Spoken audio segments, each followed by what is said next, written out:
బాక్సుల్లో. అంటే ఈ 3 బాక్సుల పేరేంటంటే మొట్టమొదటిగా మనకి ఈ కుడి చేతి వైపు కనిపిస్తుంది చూసారా? ఇది కర్కాటకం అని అంటారు. అంటే కర్కాటక రాశిలో గురుడు ఉన్నా, అంటే కర్కాటకం అనేటువంటి రాశిలో అంటే కర్కాటకం అనే హౌస్‌లో గురుడు ఉన్నా, అలానే ధనస్సులో గురుడు ఉన్నా, మీనంలో గురుడు ఉన్నా వీరికి గవర్నమెంట్ ఉద్యోగాలు రావడానికి అధికంగా అవకాశాలుంటాయి.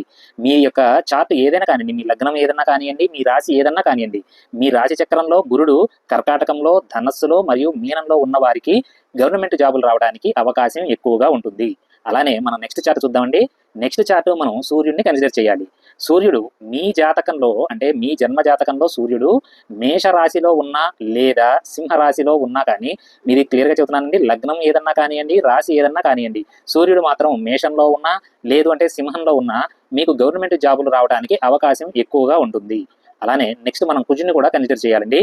కుజుడిని కన్సిడర్ చేసినప్పుడు కుజుడు కూడా మేషంలో కానీ, వృశ్చికంలో కానీ, మకరంలో కానీ ఉన్నప్పుడు మీకు గవర్నమెంట్ జాబ్ రావడానికి అవకాశం ఎక్కువగా ఉంటుంది. దీనిలో కూడా అంతేనండి, మీ రాశి ఏ రాశి అయినా పర్వాలేదు, ఏ లగ్నం అయినా పర్వాలేదు, కానీ కుజుడు మేషము, వృశ్చికము, మకర రాశిలో ఉన్న వారికి గవర్నమెంట్ జాబ్ రావడానికి అవకాశం ఉంటుంది. ఇంతేనండి, ఇంకేమన్నా కాంబినేషన్స్ ఉన్నాయా అంటే ఇక్కడ చాలా పవర్ఫుల్ కాంబినేషన్స్ ఇచ్చాను చూడండి. మకర రాశిలో అంటే మకరంలో, మీ జాతకంలో మకరంలో సూర్యుడు కుజుడు కలిసి ఉన్నారు అని అంటే వీరికి గవర్నమెంట్ జాబులు రావడానికి ఎక్కువ అవకాశాలు ఉంటాయి. ఈ రెండు కాంబినేషన్లో మకరంలో ఉంటాయి చూడండి. ఈ మకరంలో సూర్యుడు కుజుడు కలిసి ఉన్న వారికి గవర్నమెంట్ జాబులు రావడానికి ఎక్కువ అవకాశం ఉంది. అలానే సూర్యుడు గురుడు కలిసి కూడా మకరంలో ఉన్న వారికి గవర్నమెంట్ జాబ్ అవకాశాలు ఎక్కువగా ఉంటాయి. అలానే మీకు గురుడు కుజుడు, దీన్నే మనం గురుమంగళ యోగము అని అంటారండి. ఈ గురుమంగళ యోగం కనుక మకర రాశిలో ఉంటే మరీ పవర్ఫుల్. ఏ విషయంలో అంటే ప్రభుత్వ ఉద్యోగం విషయంలో. ఇలా ఉన్న వారికి ప్రభుత్వ ఉద్యోగాలు రావడానికి ఎక్కువ అవకాశం ఉంటుంది.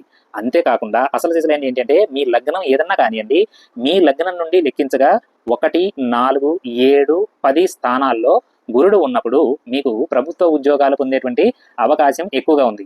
కాబట్టి నేను చెప్పింది కనుక మీకు అర్థమైతే మీ చార్టులో గురుడు ఏ స్థానంలో ఉన్నారు అనేటువంటి విషయాన్ని నాకు కమెంట్ రూపంలో తెలియచేయండి. తర్వాత ఇప్పుడు ఈ లగ్నాలన్నీ కూడా ఇక్కడ రాశాను చూడండి. మొట్టమొదటిగా మేష లగ్నము, వృషభ లగ్నము, మిథున లగ్నము, కర్కాటక లగ్నము. ఈ లగ్నం దగ్గర ఒక గీత కొట్టానండి. ఆ గీత దగ్గర నుండి మీరు చూడండి, మీది మేష లగ్నం అయినప్పుడు గురుడు ఏ స్థానాల్లో ఉంటే మీకు గవర్నమెంట్ అవకాశం ఉంది, అలానే వృషభ లగ్నం అయితే ఏ స్థానాల్లో గురుడు ఉన్నప్పుడు అవకాశం ఉంది అన్నది ఇలా మీకు అన్ని లగ్నాలకి, ఈ 12 లగ్నాలకి గురుడు ఎక్కడెక్కడ ఉంటే గవర్నమెంట్ అవకాశం ఉంది అనేటువంటి విషయాన్ని మీకు డిస్ప్లే చేశాను. కొంచెం క్లియర్గా అబ్జర్వ్ చేయండి.